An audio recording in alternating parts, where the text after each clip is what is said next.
Hi, I'm Ben, and I really think it's important when making videos to consider audio.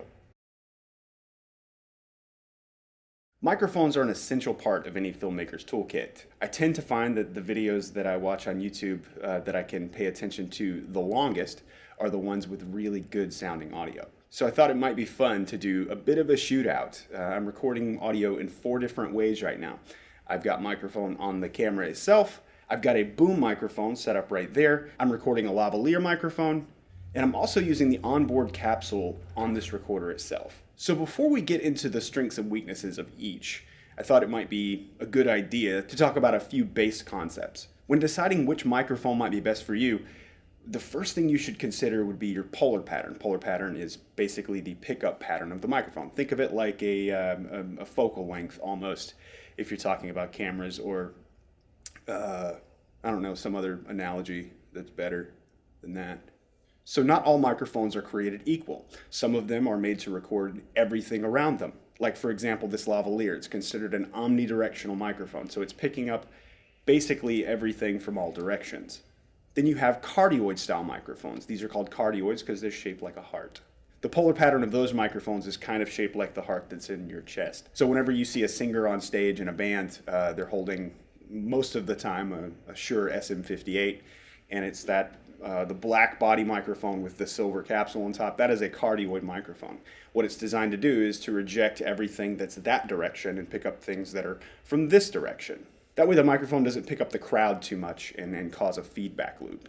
Then you get into even tighter polar patterns like hypercardioid or supercardioid microphones that focus their pickup pattern so that they can record things from a slightly further distance. This is what's commonly used on film shoots because the microphone can be further away and not get into the shot.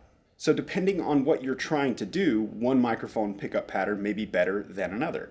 If I need to keep the mic out of the shot, I'm going to use a microphone that can be a little bit further away and still get good pickup. It's all really about getting a good signal to noise ratio.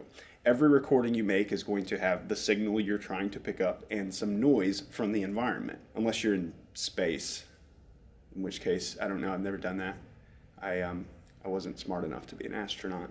So if you can get super close up to what you're recording, a cardioid may be just fine. Or if you need to record the ambience of an environment, then an omnidirectional microphone might be great. Let's start with our first inputs. The first input onto my Zoom H6 is the XY pattern capsule that comes clipped in the top. For reference, this is what it sounds like.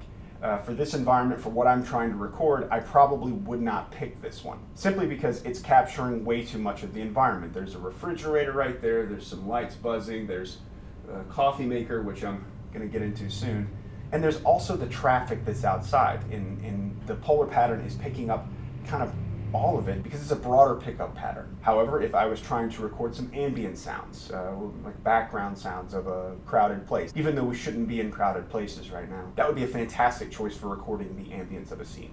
The next input is my shotgun microphone, the hypercardioid pattern that I've used to keep the microphone out of the shot. I happen to be using one of these. It's not this one because I'm holding this one, and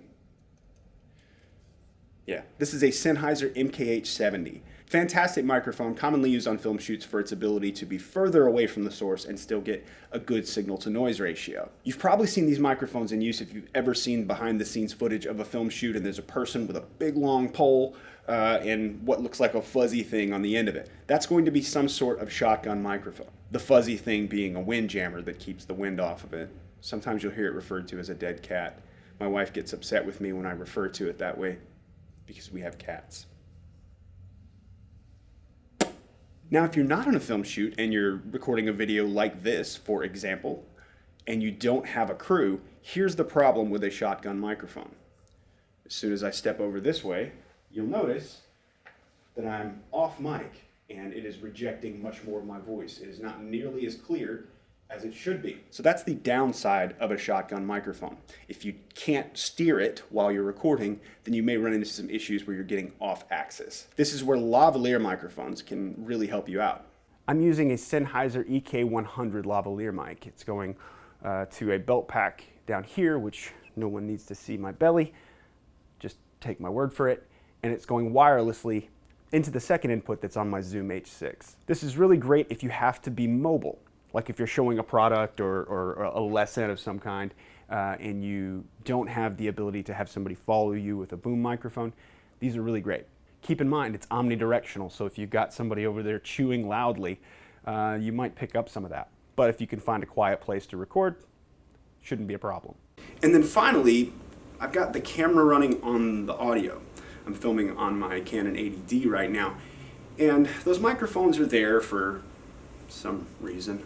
I can't think of too many situations where I'm going to use the onboard microphone of the camera, but I know several companies do make small shotgun microphones and other microphones that you can input into the mic jack on my particular camera. Your camera may or may not have audio input. Your mileage may vary.